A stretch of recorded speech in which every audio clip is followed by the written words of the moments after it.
S Pandey YouTube channel पर आप सबों का स्वागत है।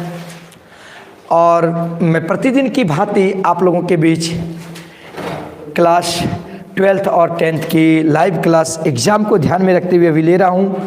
और जो VVI क्वेश्चन है उन सबों को मैं बता रहा हूं आप लोगों को। तो आज मैं केमिस्ट्री का 10th का VVI क्वेश्चन मैं 5 क्वेश्चन बोर्ड पे लिख चुका हूँ, उसे मैं समझाऊंगा। और इसमें से निश्चित 1-2 प्रश्न या 3 प्रश्न केमिस्ट्री में रह सकते हैं, तो इसे आप लोग इग्नोर नहीं करेंगे छात्र। सबसे पहला जो क्वेश्चन है, संक्षारण क्या है, संक्षारण रोकने के क्या उपाय बताएं, संक्षारण रोकने के उपाय बतावें।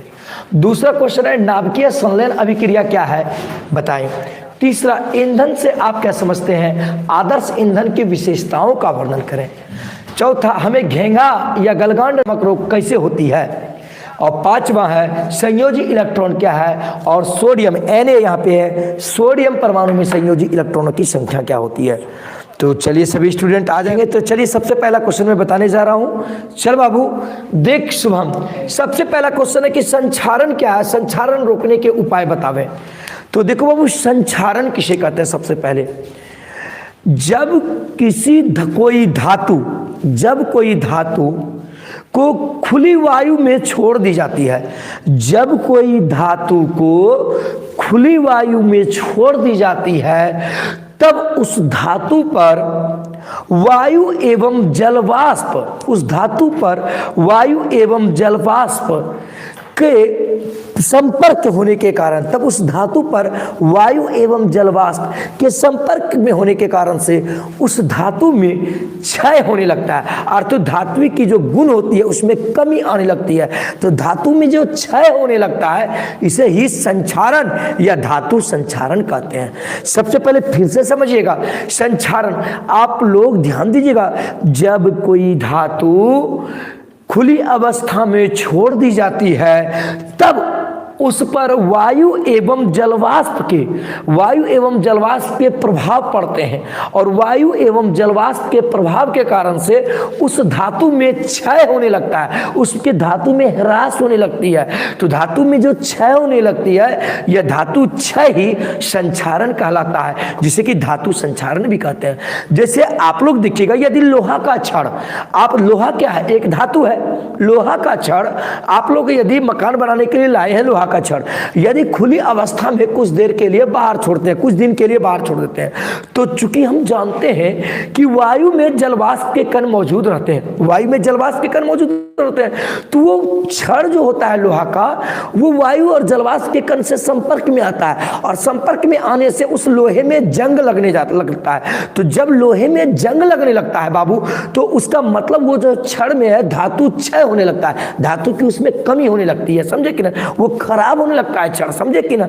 तो उसी को हम कहते हैं धातु क्षय या संक्षारण कहते हैं। क्या कहते हैं बाबू, संक्षारण कहते हैं। इसी कारण आप लोग देखते होंगे कि जंग लगने से बचने के लिए आप उसे अच्छी तरीके से रखते हैं, ठीक है ना। जैसे आप लोग लोहा का ग्रिल या गेट या दरवाजा लगाते हैं, तो दरवाजा ग्रिल गेट यदि लगाते हैं तो कितना जल्दी उसको पेंट कर देते हैं, रंग देते हैं, लेप चढ़ा देते हैं, कि ताकि इसको लेप क्यों चढ़ाया जाता है, लेप इसलिए नहीं चढ़ाया जाता है उस पर कि ताकि ये सुंदर लगे, सुंदर तो लगता है ये लेप चढ़ाने के बाद, इसलिए लेप चढ़ाई जाती है उस पर कि ताकि उसमें धातु क्षय ना हो, धातु का संक्षारण ना हो, समझे कि ना, यानी जंग उसमें ना लगे, समझे कि नहीं। तो अब आप लोग को बता देते हैं बाबू, यहाँ पे आप क्वेश्चन समझाते हैं और कैसे लिखना है परीक्षा में, ये जो क्वेश्चन क्या कह रहा है उसके बारे में बता रहे हैं। तो बताएं आप लोगों को समझ में आ रही है यहाँ तक, जो अभी बताए, अभी क्षय के संक्षारण के बारे में समझाए, आप लोगों को समझ में आ रही है, बताए।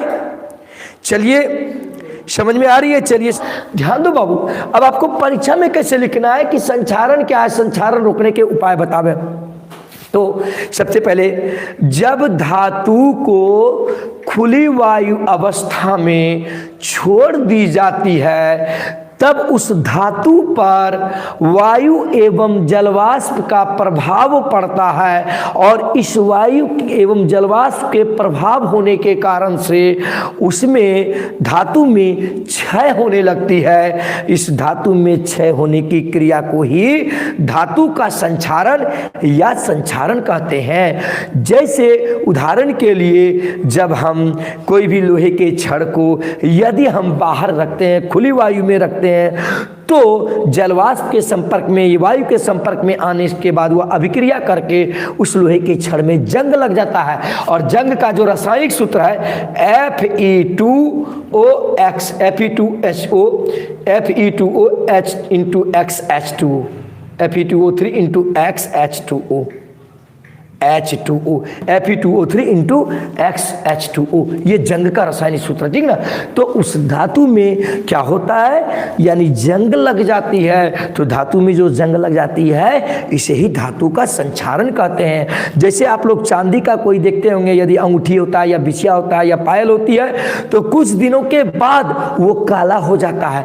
क्यों काला हो जाता है? क्योंकि वो जलवाष्प के संपर्क में रहने के बाद उस पर वायु का प्रभाव पड़ता है, जिसके कारण से उसमें धात्विक गुण कम होने लगती है, धातु क्षय होने लगती है। तो इसे ही धातु का संक्षारण कहते हैं। धातु के संक्षारण को रोकने का जो उपाय है, धातु के संक्षारण को रोकने का जो उपाय है वो आप कह सकते हैं कि निम्नलिखित है। नंबर 1, धातु पर यानी धातु पर जो है यानी जस्तीकरण करके, पहला क्या है, जस्तीकरण, ध्यान दीजिएगा, जस्तीकरण करके ध्यान दीजिएगा, जस्तीकरण करके यानी धातु क्षय को रोकने का जस्तीकरण।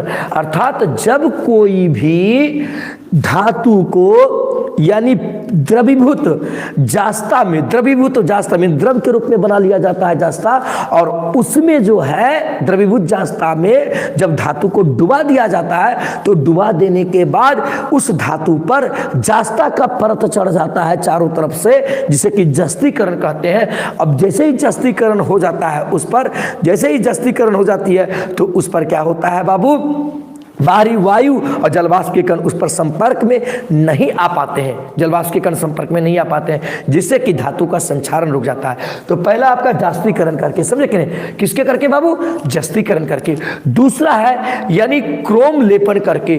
क्रोम लेपन को हम विद्युत लेपन भी कहते हैं। अर्थात यानी ध्यान दीजिएगा, यानी कि जब किसी धातु के ऊपर यानी क्रोम लेपन यानी विद्युत लेपन कराया जाता है, विद्युत लेप चढ़ाई जाती है, तो विद्युत लेप चढ़ाने के बाद धातु पर परत बन जाती है चारों तरफ से, समझे कि ना। और उसके परत बनने के कारण से बाहरी वातावरण और जलवाष्प के कण उसमें संपर्क नहीं आ पाता है, जिससे कि धातु का संक्षारण रुक जाता है। तो धातु के संक्षारण के रोकने का दूसरा उपाय क्या है, क्रोम लेपन। दूसरा क्या है, क्रोम लेपन, ठीक ना, क्रोम लेपन, ध्यान दीजिएगा, क्रोम लेपन, ध्यान दीजिएगा।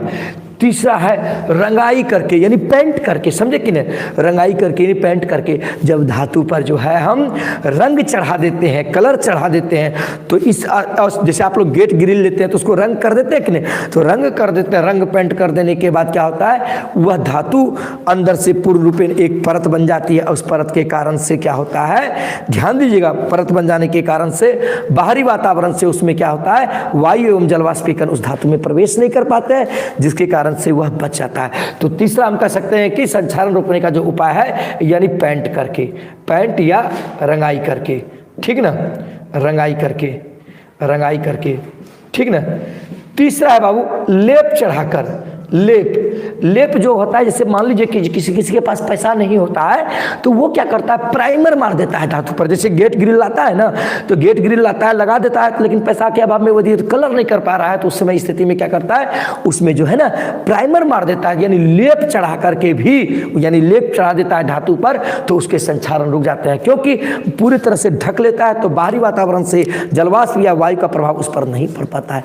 यानी ये भी होता है धातु के संक्षारण को रोकने का एक उपाय है। तो धातु के संक्षारण के ये सभी क्या है, आप लोगों के उपाय हैं। तो आप लोग को कोई प्रॉब्लम, अगला है एनोडीकरण करके, समझे कि नहीं, एनोडीकरण करके। जब एनोडीकरण का मतलब होता है जब वायु को, जैसे वायु को खुली अवस्था में छोड़ दी जाती है, तो उस स्थिति में क्या होता है, कभी कभार उस पर एल्युमिनियम का यानी अभिक्रिया करके, धातु से अभिक्रिया करके उस पर एल्युमिनियम का जो है वो क्या कहते हैं, चारों तरफ से एल्युमिनियम का ऑक्साइड जो है उस पर चारों तरफ से परत चढ़ जाती है, एल्युमिनियम की ऑक्साइड की परत चारों तरफ से धातु पर चढ़ जाती है, समझे कि ना। तो एल्यूमिनियम के ऑक्साइड की धातु की जब परत चढ़ जाती है तो इसके कारण से बाहरी वातावरण से उसके अंदर जलवाष्प के कण और वायु के कण उसके अंदर नहीं प्रवेश कर पाते हैं।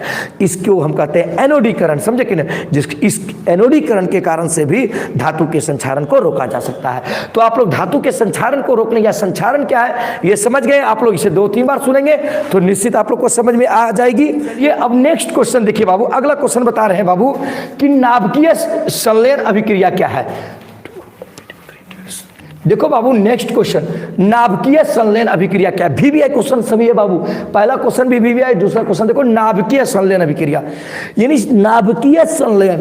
तो देखो संलयन का मतलब होता है जुटना, संलयन का मतलब क्या होता है जुटना, और विखंडन का मतलब होता है टूटना। एक होता है नाभिकीय संलयन अभिक्रिया और एक होता है नाभिकीय विखंडन अभिक्रिया भी होती है, वो भी इंपॉर्टेंट क्वेश्चन है। लेकिन ये नाभिकीय संलयन में लिखा हूं क्योंकि ये हमको लग रहा है जहां तक कि ये काफी इंपॉर्टेंट है इस साल के लिए। नाभिकीय संलयन का मतलब होता है जब कोई 2 या 2 से अधिक नाभिक, जब कोई 2 या 2 से अधिक नाभिक आपस में मिलकर एक विशाल नाभिक का निर्माण करता है, एक विशाल नाभिक का निर्माण करता है, तो ऐसी रासायनिक अभिक्रिया को हम नाभिकीय संलयन अभिक्रिया कहते हैं। और इस नाभिकीय संलयन अभिक्रिया के दौरान ऊर्जा की विशाल मात्रा मुक्त होती है, समझे कि ना, ऊर्जा की जो है विशाल मात्रा मुक्त होती है। तो ऐसी रासायनिक अभिक्रिया को हम नाभिकीय संलयन अभिक्रिया कहते हैं। तो ये हाइड्रोजन बम जो बनती है, आप लोग को ऑब्जेक्टिव में पूछ सकता है, हाइड्रोजन बम जो बनती है वह नाभिकीय संलयन अभिक्रिया पर आधारित है, समझे कि नहीं। और यहाँ तक कि सूर्य जो भी है, सूर्य भी यानी नाभिकीय संलयन अभिक्रिया पर आधारित है। सूर्य में 71% हाइड्रोजन, यानी 71% हाइड्रोजन और 29% हीलियम मिलकर के बना हुआ है, समझे कि नहीं। तो ये हाइड्रोजन और हीलियम के मिलने से सूर्य का निर्माण हुआ है, समझे कि ना। तो इसके कारण से कहा जाता है कि सूर्य भी नाभिकीय संलयन अभिक्रिया पर आधारित है। तो अब आप लोग को यदि परीक्षा में पूछा जाएगा तो इसको कैसे लिखना है बाबू नाभिकीय संलयन अभिक्रिया के बारे में, कि नाभिकीय संलयन अभिक्रिया वैसी रासायनिक अभिक्रिया है जिसमें कि 2 या 2 से अधिक नाभिक मिलकर संलयित होकर जुड़कर एक विशाल नाभिक का निर्माण करता है, एक विशाल नाभिक का निर्माण करता है। और इस अभिक्रिया के दौरान ऊर्जा की प्रचुर मात्रा उत्सर्जित करता, ऊर्जा की प्रचुर मात्रा उत्सर्जित करती है। तो ऐसी रासायनिक अभिक्रिया को हम नाभिकीय संलयन अभिक्रिया कहते हैं। नाभिकीय संलयन अभिक्रिया पर हाइड्रोजन बम आधारित है, अर्थात हाइड्रोजन बम जो बनाई जाती है वह मूल रूप से नाभिकीय संलयन अभिक्रिया पर आधारित है। और सूर्य जो है वह भी नाभिकीय संलयन अभिक्रिया पर आधारित है। सूर्य में 71% हाइड्रोजन और 29% जो है हीलियम मिला हुआ है, समझे कि ना। तो आपको नाभिकीय संलयन अभिक्रिया समझ में आ गई, बताएं सभी स्टूडेंट, समझ में आ रही है आप लोगों को। करें नेक्स्ट क्वेश्चन समझाने जा रहे हैं। देख बाबू, करें कि ईंधन से आप क्या समझते हैं और आदर्श ईंधन की विशेषताओं का वर्णन करें।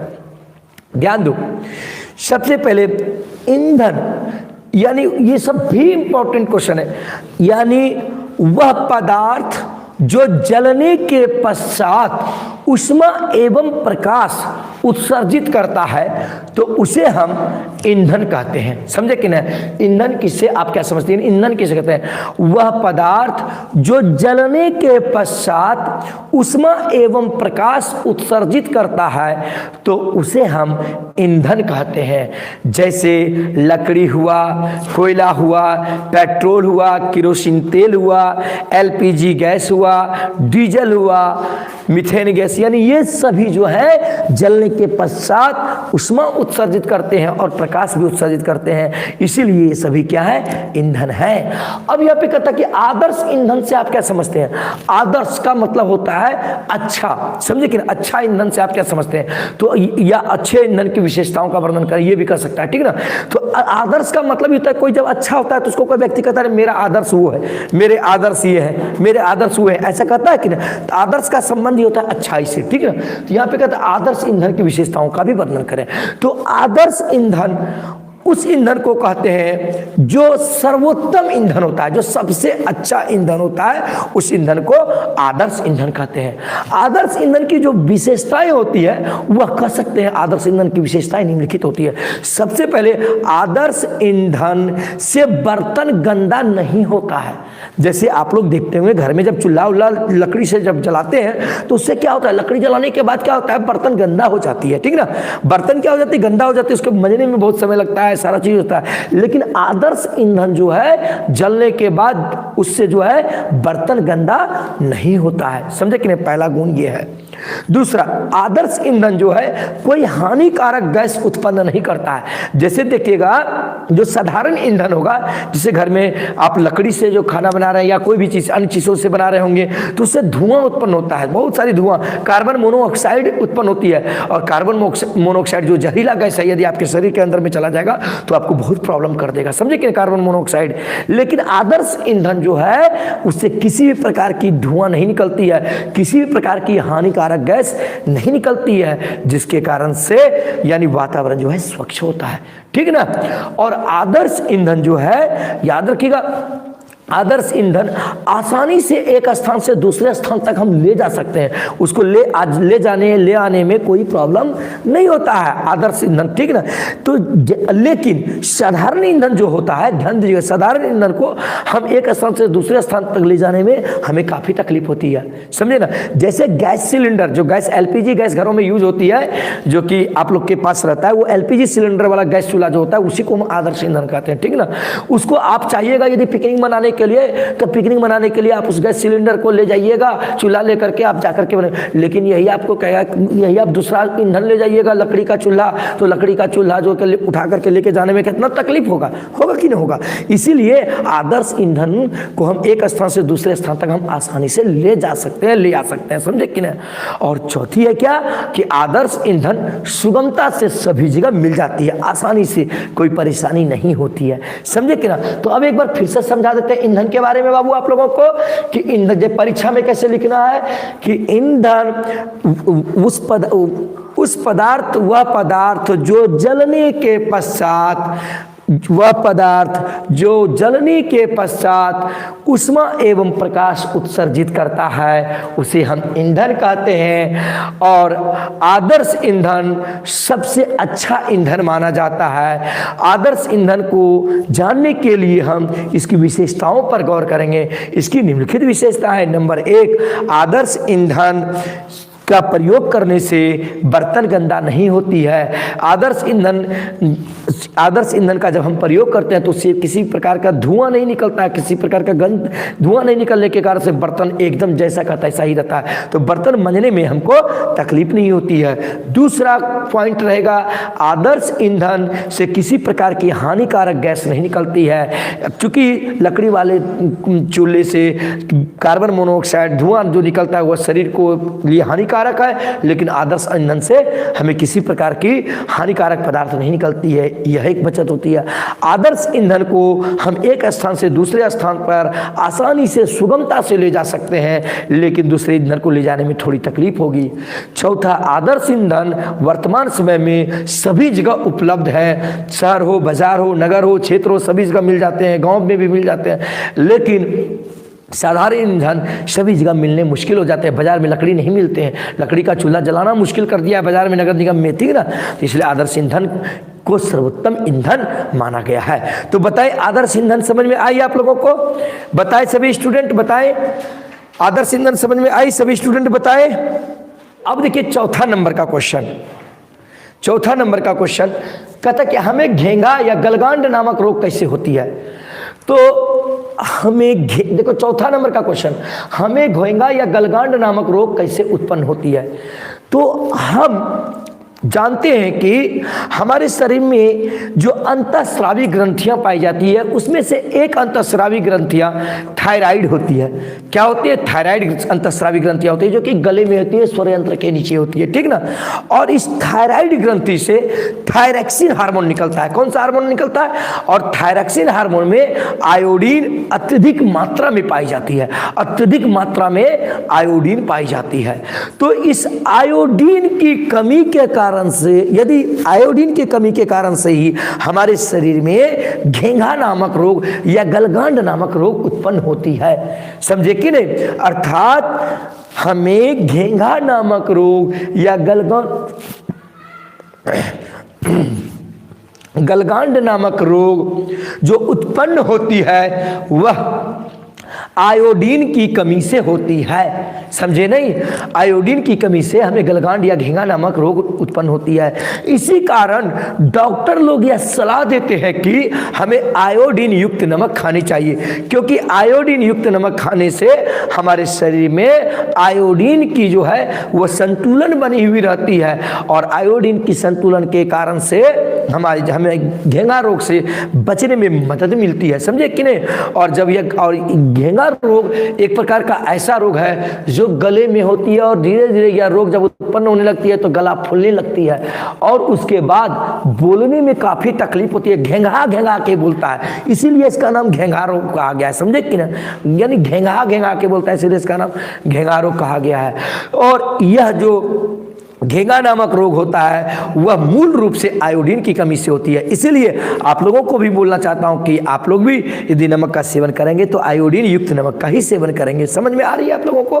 तो आप लोग बोल ही सकते हैं हमें घेंघा रोग कैसे उत्पन्न होती है। तो आपको इस तरह से लिखना है परीक्षा में कि हमारे शरीर में जो अंतःस्रावी ग्रंथि होती है उसमें से एक अंतःस्रावी ग्रंथि होती है थायराइड अंतःस्रावी ग्रंथि, और थायराइड अंतःस्रावी ग्रंथि से हमारे शरीर में थायरॉक्सिन हार्मोन निकलती है, और इस थायरॉक्सिन में से अधिकांश मात्रा में आयोडीन रहता है, और इस आयोडीन के कारण से हमें गलगांड नामक रोग से बचने को मौका मिलता है, बचाता है। लेकिन जब हमारे शरीर में आयोडीन की कमी होने लगती है तो आयोडीन की कमी के कारण से हमारे शरीर में क्या होता है? गलगांड नामक रोग या घेंघा नामक रोग उत्पन्न होने लगता है। इसी कारण डॉक्टर लोग हमें सलाह देते हैं कि हमें आयोडीन युक्त नमक खानी चाहिए ताकि हम गलगांड या घेंघा नामक रोग से बच जाएं। गलगांड या घेंघा नामक रोग एक बहुत ही खतरनाक रोग है। इस रोग के कारण से गला फूलने लगता है और बोलने में घेंघरापन होने लगता है और सही से साफ आवाज नहीं निकलने लगती है। इसलिए हमें आयोडीन युक्त नमक खानी चाहिए गलगांड या घेंघा नामक रोगों से बचने के लिए। तो बताइए आप लोग समझ गए होंगे आप लोग। अब देखो पांचवा क्वेश्चन है संयोजी इलेक्ट्रॉन क्या है और सोडियम परमाणु में संयोजी इलेक्ट्रॉन की संख्या कितनी है, लिखे। तो देख बाबू संयोजी इलेक्ट्रॉन किसे कहते हैं? तो संयोजी इलेक्ट्रॉन की परिभाषा हम यह कह सकते हैं पहले रूप में किसी तत्व के बाह्यतम कक्षाओं में पाए जाने वाले इलेक्ट्रॉनों की संख्या को हम संयोजी इलेक्ट्रॉन कहते हैं। समझे कि न? या किसी तत्वों को अपने अष्टक पूरा करने के लिए, किसी तत्वों को अपने अष्टक पूरा करने के लिए जो परित्याग किया गया इलेक्ट्रॉन होता है या ग्रहण किया गया इलेक्ट्रॉन होता है, तो यह परित्याग किया गया इलेक्ट्रॉन या ग्रहण किया गया इलेक्ट्रॉनों की संख्या को ही संयोजी इलेक्ट्रॉन कहते हैं। समझे कि नहीं? यानी संयोजी इलेक्ट्रॉन का अर्थ होता है कि किसी भी तत्वों का वह इलेक्ट्रॉन जो अपने अष्टक को पूरा करने के लिए इलेक्ट्रॉनों को दान करता है, तो वह दान किया हुआ जो इलेक्ट्रॉन होता है वह इलेक्ट्रॉन ही उस तत्व का संयोजी इलेक्ट्रॉन कहलाता है। या ग्रहण किए गए अपने अष्टक को पूरा करने के लिए जो इलेक्ट्रॉन ग्रहण करता है, तो ग्रहण किए गए इलेक्ट्रॉनों की संख्या को ही हम संयोजी इलेक्ट्रॉन कहते हैं। या किसी तत्व के बाह्यतम कक्षाओं में पाए जाने वाले इलेक्ट्रॉनों की जो संख्या होती है उसे संयोजी इलेक्ट्रॉन कहते हैं। जैसे देखो बाबू, जैसे थोड़ी देर के लिए सोडियम, तो सोडियम की परमाणु संख्या कितनी है? 11। तो इसका होगा 1s2 2s2 2p6 3s1। तो देखो बाबू 2 6 2 8, तो हम जानते हैं, और यहाँ पे क्या है? 1 है, ठीक ना? 1। तो इसके बाह्यतम कक्षा में कितने इलेक्ट्रॉन है? 1 है। तो चूंकि सोडियम 1 इलेक्ट्रॉन को दान करेगा, 4 से यदि कम रहेगा तो वो दान करेगा। तो ये सोडियम जो है कितने इलेक्ट्रॉन को दान कर रहा है? 1 इलेक्ट्रॉन को दान कर रहा है। इसलिए सोडियम परमाणु में संयोजी इलेक्ट्रॉनों की संख्या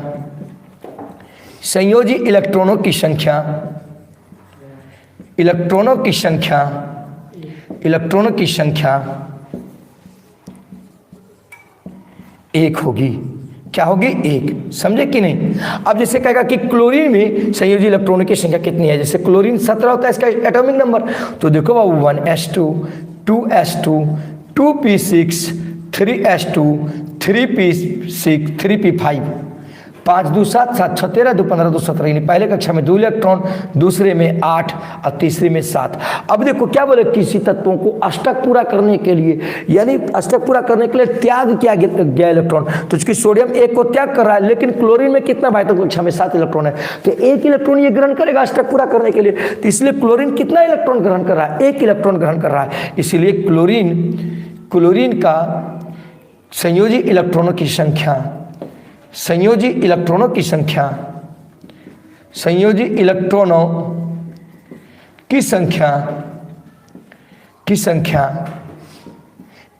1 होगी। क्या होगी? 1 होगी।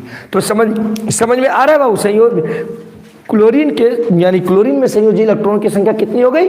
1, क्योंकि इसको एक इलेक्ट्रॉन जो है ग्रहण करना पड़ रहा है अपने अष्टक को पूरा करने के लिए। तो ये आपका हो गया क्लोरीन का। अतः हम कह सकते हैं कि संयोजी इलेक्ट्रॉन किसी तत्व का वह इलेक्ट्रॉन है जो उसके बाह्यतम कक्षाओं में पाई जाती है, या उसे अपने अष्टक को पूरा करने के लिए जितने इलेक्ट्रॉन त्याग करने पड़ते हैं वह परित्याग किया गया इलेक्ट्रॉन ही उसके लिए संयोजी इलेक्ट्रॉन है, या अपने अष्टक को पूरा करने के लिए जितने इलेक्ट्रॉन ग्रहण करते हैं तो वह ग्रहण किए गए इलेक्ट्रॉनों की संख्या को ही हम क्या कहते हैं? संयोजी इलेक्ट्रॉन। चूंकि सोडियम परमाणु में कह रहा है, चूंकि सोडियम का परमाणु संख्या 11 होता है, तो इसके बाह्यतम कक्षा में 1 इलेक्ट्रॉन है। देखो 1s2 2, ये दोनों 6 2 8 और यहाँ 1, तो चूंकि ये 1 इलेक्ट्रॉन दान करेगा, क्योंकि 4 से कम होता है तो दान करेगा, तो इसलिए कितना दान कर रहा है? अपना अष्टक तो पूरा कर ही लिया, तो 1 इलेक्ट्रॉन को दान कर रहा है। इसलिए सोडियम परमाणु में संयोजी इलेक्ट्रॉनों की संख्या जो है वह 1 है। तो आप लोग आज की क्लास में यहीं तक, तो बताए सभी स्टूडेंट समझ में आ गई होगी सबों को?